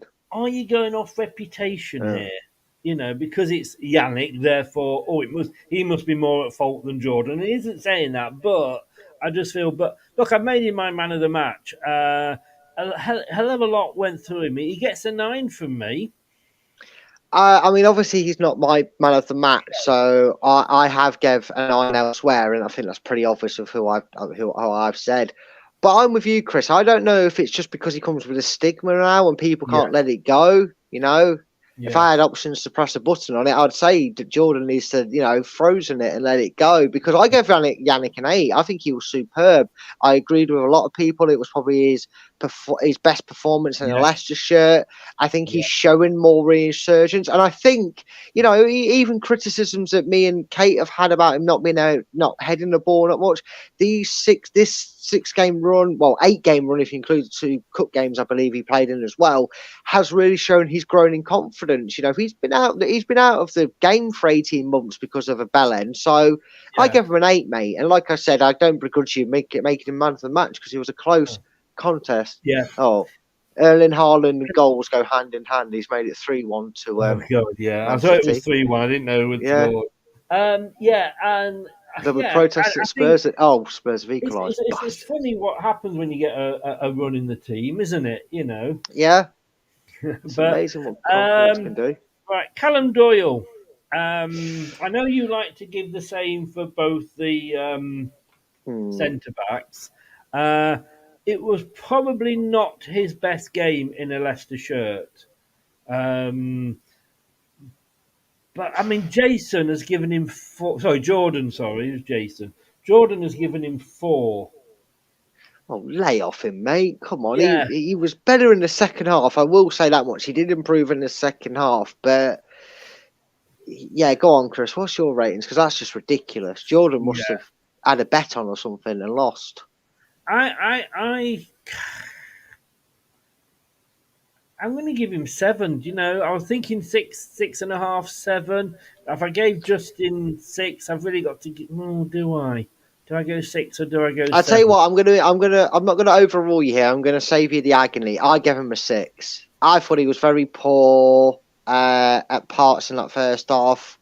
I don't know if being at Leicester and the expectation is still unsettling him a little bit. He seems to be a bit nervous. I mean, the ball hit the deck and he seemed to want to try and take it to stride, and it seemed to stick to the deck for their goal. But in the second half, yes, okay, you could argue the occasion was a bit easier to handle, but he played a lot better in the second half. I mean, a 4's ridiculous. I mean, Jordan needs to give his head a wobble. So I would say a 6, mate. 6 is probably a fair outcome. A 6+ there. Yeah, and I mean, Luke gave him a 6 with it as well. So Ricardo, now he got off Jordan a 6. What did he do? He did absolutely nothing wrong, but he did nothing for me that was outstanding. You know what I mean? And therefore, I always say if that happens, or Villa have equalised at Palace, I always say if that happens, they've played all right because you just haven't noticed them. So they've got on with the job, you know, because you can't go, well, he was like we're saying with Doyle, well, he was doing that, he was doing that. You can't say that, but then you think, wow, that was a fantastic through ball, or what a shot that was, stung the goalkeeper's gloves. So I'm going to give him a 7 because Jordan gave him a 6, but I think I'm going to give him a 7 because he was out of position. I don't think he's naturally a left-sided or player. We know he doesn't change sides. Maybe that Enzo wants him to, but no, I'm going to give him a 7. Yeah, I felt the same. Again, we've said it throughout our lifetime doing this, Chris. Sometimes in certain areas as well, if the least you hear of the player, the better it is, depending on their position. And when it can be a bit concerning when you're hearing your wing backs always on the ball, tackling and making last-ditch sides. You're thinking he's having a great game, but Jesus Christ, someone help him out. And when you're not really hearing them, it's probably a good thing. I was tempted to give him an 8 because he, like I said, he didn't do anything wow factor, but he didn't do anything wrong. But I did feel that certain opportunities Southampton had came because he tried to do too much with the ball in our own half, and it's not the greatest of area to try and do that as Sunderland make it 3-1. If you do that on the side that's your favoured side, you tend to of course, you probably don't make that mistake, and I could go with that because I felt a bit harsh, but I felt it's probably fair, and I gave him a 7, and so did Luke. So yeah. Now Winks. Now, if Jordan's wobbling his head, it needs to be totally smacked. And I'm sorry, I shouldn't be getting violent here, but he's given Harry Winks a 5. Now, I don't know if he was watching the same match or I was watching the same match as him. Okay, maybe it wasn't his most influential match in as much as he wasn't all over the place, but he gets an 8 from me because I just think that he was he did what he had to do. He was that experienced head. He was mopping things up. He got taken out a few times, and I must admit it's very funny with the scoreboard at St Mary's is that every time a Leicester player got booked, it was up on the scoreboard, and every time a Southampton player got booked or sent off, it never went up. Funny that, isn't it? It is funny that. But for me, do I give him an 8 or do I give him a 7? I've got to give him an 8 because I gave Winks an 8. What did I give? What did I give Vestergaard? I gave him a 9. I've only got 8 up there. Oh, VAR wants to check these ratings. Did you go in and change that? No, I did not. I can't do anything to change it. If I could, I'd be manipulating some scores. No, I wouldn't really. Yeah, I thought Winks was okay. There is a few things that frustrate me, I think, about Winks, and I only gave him a 7, and the reason being is sometimes he was a little bit easy to move off the ball. Now, one thing he was able to do is, as he was going down, was get rid of the ball and distribute it to a blue shirt, which saved him. But he got such a stupid and needless yellow card, which thankfully didn't come back and bite us. Why? Right in front of the referee's eye, so he's not going to get away with it at all. Does he grab the bloke's shirt and pull it back? It was like elasticated. He pulled it back that obviously, and it just frustrated me a little bit. And I think it dampens his performance when he does silly little things like that because there was no need for it. I think sometimes him and Dewsbury Hall as well, who we'll talk to in a minute. But I just think, he needs to cut out these silly little mistakes. I know I said earlier I don't want anybody to be perfect, but these aren't mistakes that are costing us anything big, but they're going to cost us a suspension down the line. I think he got that. I think that was his third yellow card this season. We don't want these key players being out and silly little shirt pulls there when it wasn't really necessary. The bodies were back. Yep. So, yeah, things like that stuck in my mind throughout the game. So that's why I gave him a 7. Yeah. Now, Wilfred Ndidi got a 7 off Jordan. The end-to-end nature of the game saw him pass by in the early stages, but he started to come into his own late in the first half, dribbling well and making himself a threat. He then scored a superb goal after showing off his twinkle toes. Look, to me, he is changing. I think he's becoming a bit of a box-to-box midfielder for me. But he gets and not well just for what he did with the goal. He gets a good solid 8 for me for that game. I initially gave him a 7, and the only reason I gave him a 7 is because Curse of the commentator, I think it was Nate, asked me when do I think Enzo's going to make changes, and I said about 60-65 minutes because we're doing well, we're cruising, and the longer we keep it 3-1, the more he can tire out Southampton legs and go at them. And no sooner as I finished saying that, then the board went up at about 55-56 minutes, and indeed he was taken off. So it would have been nice in a way to see him play a bit longer, so we could have seen how he could have kept going on from that goal. So I initially gave him a 7 because we only saw him for 55 minutes.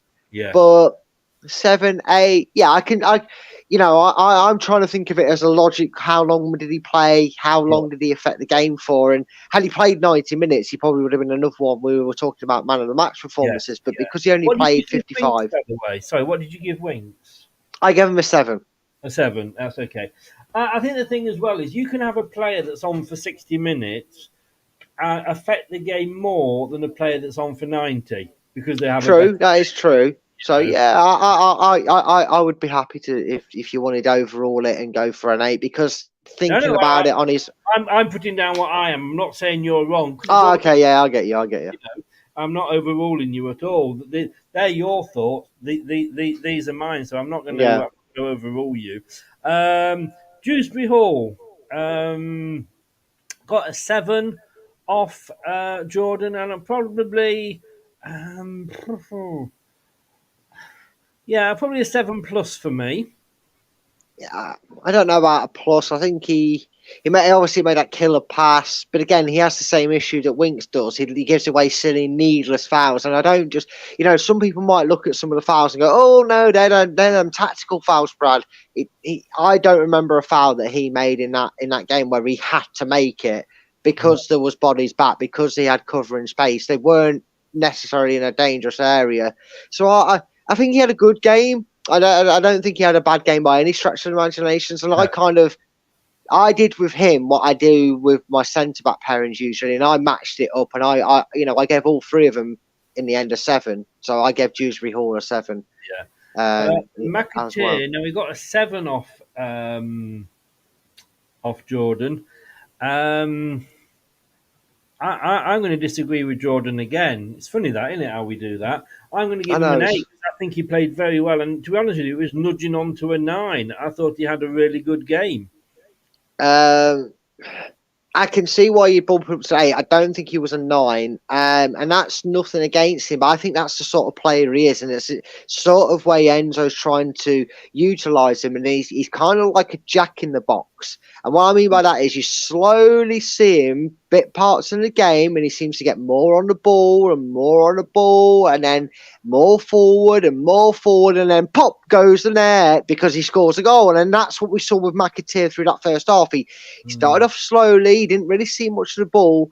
My issue is he has the same thing that happens to him that Barnes happens to him. And I know that's because we predominantly attack down the left side over the right, and I understand why, but I have to judge him on the fact that there was parts of that game where he was ineffective. He wasn't there to be effective in the game. You know, he wasn't needed, if that makes sense. It wasn't that he's not an effective player, because he is. But what I mean is there was probably 3 or 4 attacks where he didn't even touch the ball because it was so predominantly on the opposite side. He wasn't needed to. And because he came off relatively early as well, I stuck to my guns on that rating and I gave him a 7. 7, 8. I don't think he was near enough. So, 7 and 6, they're all sort of, the like you say, potato, really, isn't it? Yeah. Now, I'm going to Jamie Vardy. What a player! I mean, we keep writing him off, don't we? He stays on for 90 minutes, and I've got to be honest with you, he didn't look tired. He did not look tired, and every time the goalkeeper sort of had it at his feet and was threatening to sort of go places with it, he was closing the goalkeeper down. And I'll say I've not been his biggest fan over the years, and obviously he's not going to start against Norwich. I think that'd be too much for him. But I've got to give him an 8. Oh, do I give him a 7? No, I'm going to give him an 8. I'm going to give him an 8 because I was impressed over the whole 90 minutes with him. Not just his goal, because obviously that was at the other end, so couldn't really see too much of that. But it's just his work rate, and as I say, he lasted the 90 minutes. Yeah, captain led the line from the front for 80 odd minutes. I know Iheanacho came on near the end. Yeah. But he practically played 90 minutes at that point anyway. So as good as 90 minutes, yeah. Yeah, it was for what it is. And you know what? Old dogs, you can teach new tricks. He led the line. He was Jamie Vardy. It was like rolling back the years for his goal. And at least played throughout. Led the line, kept the pressure on. Was always shouting and barking instructions to his teammates and where he wanted, what they needed to be, where they needed to be. He's obviously the maverick, and Enzo said on numerous occasions he's one of the, the key players in this squad.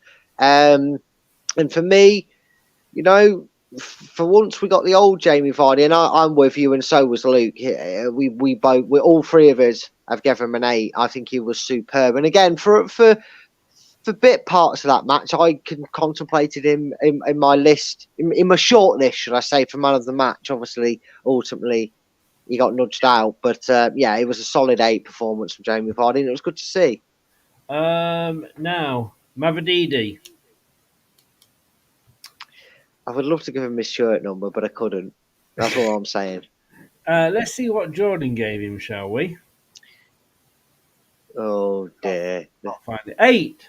He gave him an 8. Oh, I thought I was going to have to find the bell end button there, but okay. He gave him an 8. Fair enough. Oh, Tottenham are beating Sheffield United now.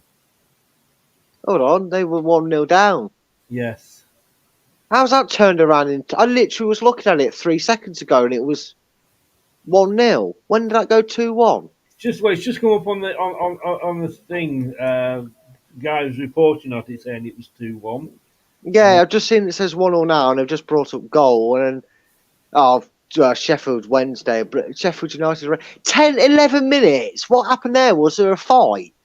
Bloody hell! Talk about getting your biasness of that bitch. Now this surprise you. This may surprise you, because I'm actually going to give him 9. You know what? He was up. Sorry, he was up there. As I said at the start with Vestergaard, and I've said why Vestergaard just inched it. Had this not been at Southampton, at St Mary's, I would have probably gone with Mavadidi. But, like you say, yes, he was that green. When you take, and you could, in the heat of the match, like, oh, why the fuck didn't you pass? He was clear. We'd have got a goal if you'd given it to him. The other thing was if he'd passed to Vardy and Vardy had booted it over, we'd have said, oh, why didn't you have a shot? What the hell were you doing, sort of thing? Exactly, mate. You can't win, can you? It was, pins and needles different sort of thing, and he deserves a 9. Yeah, that's exactly what I gave him. He was my man of the match, and I like to put my man of the match as a standout marker. So he got a 9 from me. A lot of people ultimately, bloody hell, Villa have done it as well. They've scored 2 late goals. What the fuck is going on there? really ridiculous. Anyway, yeah, so I gave him a 9. He was my man of the match. Again, you know, it was very difficult to pick between the two we've ended up selecting for our ultimate man of the matches, but for that reason, I gave him a 9. I thought it was fantastic. I can forgive him being greedy. Look, it worked out for everybody at the end of the day. We won the game, and that's all that matters at the end of it. Now, I necessarily didn't at the start of the. Oh my God, they're playing a lot at Hillsborough as well. You know, at the time you're there and you're going, oh, why? But when you sit back and look at it, you know, it deserves a 9 for me. It deserves a 9, and you, like I say, I've explained why I've just gone for Vestergaard. Now with the substitutes, I'm only going. Oops, I've taken that bass off. Keep doing that. I'm not going to rate Chowdhury, Atgun, or Iheanacho because you know they played 6-7 minutes each. You know you can't rate a player on 6 minutes worth of a game. I'm sorry. No, you can't. You can't. But Casidri and Fatawa. Cassidy. I will teach you to say his name right. It's Cassidy. Cassidy. I'm usually quite good with that one. That's one that I do. You know. are, to be fair. You normally show me up on that one. Yeah. Cassidy and Abdul. They're both going to get a 6 from me. They did nothing wrong when they came on. They did nothing brilliant. Cassidy tried to do too much, but again, you can't criticise a player really for trying that. Fatward, I mean, he got. They both got 5s off Jordan, so 5 6s. But I've gone for 6s for me. Don't know what you. Yeah, I'm inclined to agree with you. I think at that point, the thing is, well, that in a way, it's probably one of the most annoying games to come on as a substitute in a way, because you can't. What can you really do? The game's 4-1. It's dead and buried. Nobody's really there in terms of crowd, apart from obviously the away end. I suppose they get to be on the pitch at full time to go and applaud the fans and bask in the 3 points, but it's hard to really go out there and impress because you're, you know, there's going to be, oh yeah, well, you might have got a chance, but it was 4-1. No one really cares. So I do feel a little bit sorry for them that way. But hey, minutes on the pitch, time to run's great. You could also say there's no pressure on them, so they did well. They did the job, Chris. They did what was expected and asked of them to come on as a substitute, given the scoreline and proceedings to that point. Talking about the players all coming, and even if you're off the bench, you can come on towards the crowd at the end. And most of them did, in fairness, and they got a very, very well. There was no reason why. 3-1 now to Villa. Yeah, I said that. They scored 2 late goals out of nowhere. They still haven't got the bloody goal scorers up for either them or Tottenham. I've got Lewis as a penalty for Villa, and then Bailey's just got the third. 11 minutes. See, it's weird because the sidebar on the championship thing is still saying Tottenham 1-0. Tottenham 0, Sheffield. Very strange, isn't it? But yeah, like you say, it's hard. That Derby conceded a late equaliser against Portsmouth. Sorry, but look, cheers all up. They all came. All the players came over. I mean, like I say, the crowd. We were singing. We're going up, playing football the Enzo way, and all that sort of thing. I didn't hear anybody, because normally you get one idiot that goes, oh, that player's rubbish, what's he doing? You know, always going mad. None of that at all. We did a couple of Enzo give us a waves, and we got a wave. But funny enough, at the end of the game, he went straight down the tunnel. He never came over with the rest of the players. Now, it was my mate Simon that said to me, said, oh, have you noticed Enzo's not come out? And I went, maybe he's just letting the players take the plaudits. Yeah, maybe. Managers could be different. And of course, you've got to remember as well, you know, it's not just supporters that maybe had a long journey back. He maybe just right, you know what, you enjoy it. You've really put on the show tonight. You, like you said, you take the plaudits. I'm going to go and get things. Me and my backroom staff, let's go and get things sorted in the changing rooms. It's, you know, we'll do, you know, a review of the game tomorrow at training. We've got no need to do it, you know, now. Let's get everything ready, get us on the coach and get home. Villa are still playing at Palace, and it was 14 minutes added on. There's 106 minutes now on the clock. I've just seen it's ridiculous. But it's also a good thing though, isn't it? Because I'm not sure. Someone might know better than we do, Chris. I'm assuming because we've been talking about the game, not really listened to it. But I wonder if that's an injury or is it time wasting? Because if it's time wasting, this is why you want to cut it out. Because two teams now have lost a game that they were winning. All right. Palace were level for a bit, so they've dropped point because of it. And Sheffield United were, seconds away from taking a big scalp. But again, 10 plus minutes added on there has cost them not just a point, but all three. And it seems like it's going to be a long season for Sheffield United fans if that's how they're going to do it. Just over now, Villa and Palace. Yeah, if it is time wasting, then they've only got themselves to blame. Just going through the full times here in our division. And I'm going to take all these as full times, even though it's not showing, because, like you say, the BBC is still showing it as 1-0 to Sheffield United. But Blackburn 2, Middlesbrough 1, Bristol City 0, West Brom 0, Huddersfield 2, Rotherham 0, Norwich 1, Stoke 0, Preston North End 2, Plymouth 1, QPR 1, Sunderland 3, Sheffield Wednesday 0, Ipswich 1, Watford 2, Birmingham 0, and Cardiff and Swansea the 7:45 kickoff. So it does mean, as it stands, that Preston are top of the league with 16 points. Leicester are second with 15. Ipswich third with. In fact, let me just. I'll bring it up, shall I? Yeah, Ipswich should be third because of our goal difference. Yes, exactly. Right, let me bring this up. There we go. Then you can see what I'm talking about. Yeah. So Ipswich are third. We're top. We're second on goal difference. They've also got 15. Norwich 13. Hull 11. Birmingham 11. And then Sunderland 10. And then down, very much down at the bottom, Middlesbrough, oh dear, what a shame, in 24th. Wednesday in 23rd. Swansea in 22. Rotherham 21. Cardiff 20. QPR 19. And Leeds have still got to play, as we say. So, looking good after 6 games.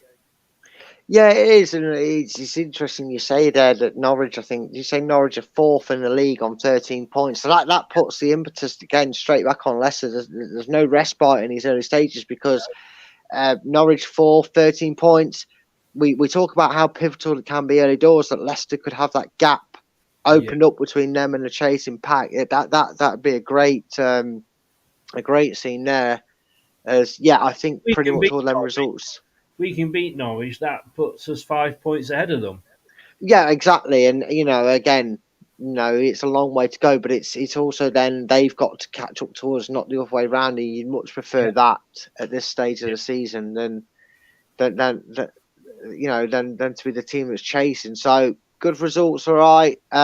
Prediction leagues wise, it's been okay. I think I've been saved by getting a few correct results more than getting the outcomes right, if that makes sense. But it'd be interesting. If you send me the artwork through, I'll put, because obviously we're not got a show now till the next set of games. I can just put the league table up in the groups and what have you if you want. I'm going to do it all in one conjunction.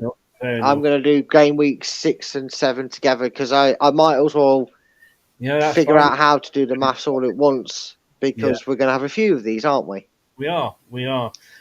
Brad, thank you so very much, young man. It's been a pleasure as always, sir. We're gonna have a day off tomorrow, everybody. But thank you for coming on here.